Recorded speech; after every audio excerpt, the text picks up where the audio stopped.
میں آپ سے سب سے بلکہ پوچھنا چاہوں گا واٹس یور فیوریٹ ذکر؟ ویسے تو بہت سے اذکار ہیں لیکن واٹس یور گو ٹو ذکر کہ جب آپ فری ہوں اور آپ آڈینس کو بھی بتانا چاہیں کہ جی ہاں یہ آئی لو دس ذکر. اچھا علی بھائی میں آپ کو بتاؤں کہ ایک پریکٹس جو میری پہلے بھی رہی ہے اور اب زیادہ ہو گئی ہے وہ یہ ہے کہ جب بھی میں ذکر کرنا شروع کرتا ہوں نا اللہ سبحانہ و تعالیٰ کا تو میں استغفر اللہ اور اللہم اغفر لی سے آگے نہیں جا پاتا. اللہ کیونکہ میں نا میرا دل کرتا ہے اللہ سبحانہ تعالیٰ کا ذکر کرنا. سبحان اللہ. اور میں اپنا محاسبہ جب کرتا ہوں نا کہ میری عبادات کا نماز کا جب میں محاسبہ کرتا ہوں تو میں استغفر اللہ اللہم اغفر لی سے آگے نہیں جا پاتا. سبحان اللہ. کہ میں اللہ تعالیٰ کا استغفار کرتا رہتا ہوں کہ اللہ تعالیٰ مجھے معاف کر دے تاکہ میں اس کے بعد چاہتا ہوں کہ میں سبحان اللہ الحمدللہ اللہ اکبر لا الہ الا اللہ اور رسول اللہ صلی اللہ علیہ وسلم کے اوپر بھی درود اللہم صلی علی محمد. لیکن میں نے recently I find myself just saying اللہم اغفر لی یا استغفر اللہ. تو پرسنلی آج کل جو ہے نا اگر میرا ذکر جو سب سے زیادہ یہ ہے تو وہ یہی والا ہے اور وہ میری پرسنل جو اسٹیٹ ہے آج کل جس میں میں اپنے آپ کو پاتا ہوں اس وجہ سے. اینڈ اکارڈنگ ٹو حدیث جو کثرت سے استغفار کرے گا اللہ اس کے تمام جو ہے وہ. ابن تیمیہ رحمہ اللہ سے کسی نے پوچھا نا کہ اللہ کی تحمید زیادہ بہتر ہے کہ استغفار زیادہ, تو آپ نے اس کی بڑی پیاری مثال دی. آپ نے کہا کہ جب آپ نے کسی کو کسی جگہ پہ پرفیوم لگانا ہو کسی کپڑے کو تو سب سے پہلے you have to wash it.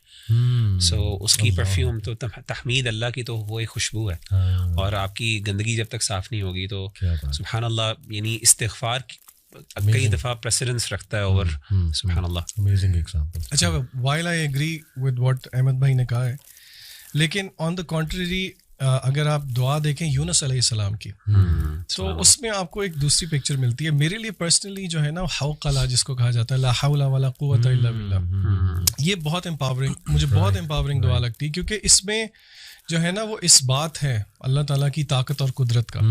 اور اگر آپ دیکھیں تو یونس علیہ السلام کی دعا میں بھی یہی ہے یعنی کہ اس میں بھی اس بات ہے لا الہ الا انت سبحانک انی کنت من الظالمین.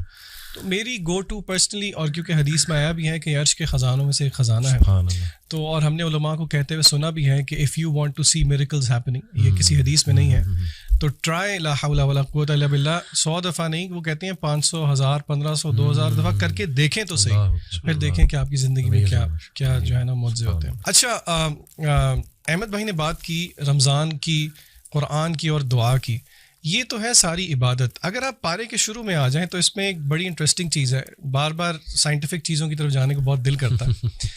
اللہ تعالیٰ نے قرآن مجید کے اندر جو ہے وہ ایک طریقہ رکھا اور وہ کس چیز کو ثابت کرنے کے لیے رکھا کہ آخر اللہ کی عبادت کیوں کی جائے, یعنی کہ وہ کیا دعویٰ ہے جس کے بعد اللہ تعالیٰ کہتے ہیں اچھا کیونکہ ایسی بات ہے اسی لیے میری عبادت کرو. اللہ تعالیٰ نے ہمیشہ توحید ربوبیت کو کلیم کر کے آگے پھر کہا ہے دیر فار ورشپ می.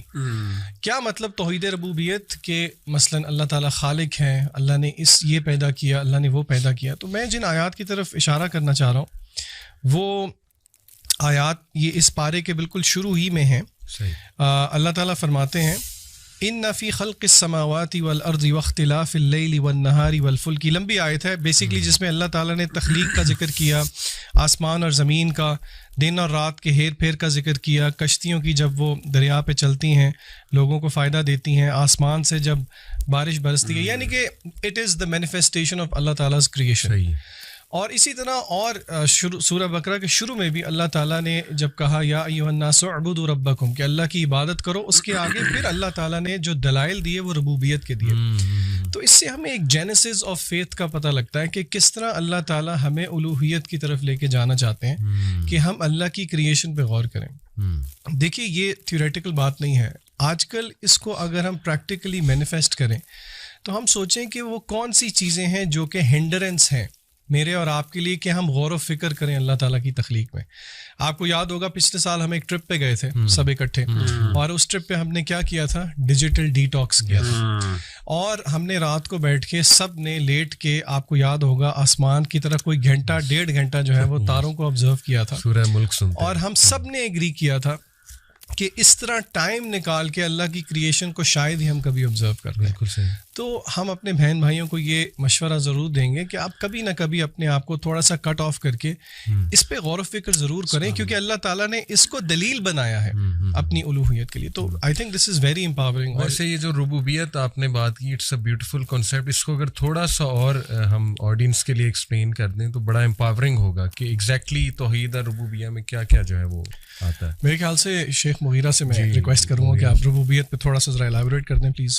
جی, اس میں نا توحید ربوبیت میں بنیادی طور پہ ویسے تو اللہ تعالیٰ کا خالق مالک ہونا, تین بڑی چیزیں ہیں کہ اللہ خالق ہے اور دوسرا اللہ مالک ہے, یعنی whatever Allah is created Allah کی وہ ڈائریکٹ پوزیشن میں بھی ہے اور اللہ کے ڈسپوزل پہ بھی ہے, اور تیسری چیز اللہ قدیر بھی ہے. یعنی یہ تین, الملک والقدرہ اور ایک خلق, یہ تین بڑی کوالٹیز عام طور پہ توحید ربوبیہ کے اندر کوٹ کی جاتی ہیں. یعنی اللہ تعالیٰ نہ صرف خالق ہے, اللہ آنر بھی ہے, اور اللہ کے پاس نہ صرف اللہ خالق ہے تو اللہ کے پاس ایک نیچرل رائٹ بھی ہے, اور تیسرا اللہ کا ڈسپوزل بھی ہے, یعنی اللہ کے مرضی کے مطابق کچھ پتہ ہل بھی نہیں سکتا.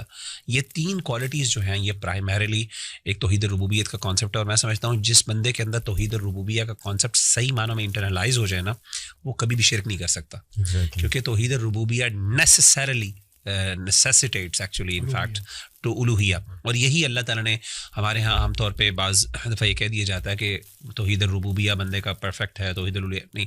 صحیح اس میں جو محققین کی رائے وہ یہی ہے کہ توحید الربوبیہ اگر ایگزمپلری ہو تو it should necessarily lead to توحید الالوہیہ, اور جو بندہ ایکچوئل میں انٹرلائز کرے کہ مالک بھی اللہ ہے, خالق بھی اللہ ہے, اور قدرت بھی اللہ کی ہے, تو یہ ساری چیزیں باقی why is anyone a third person worthy of worship in that.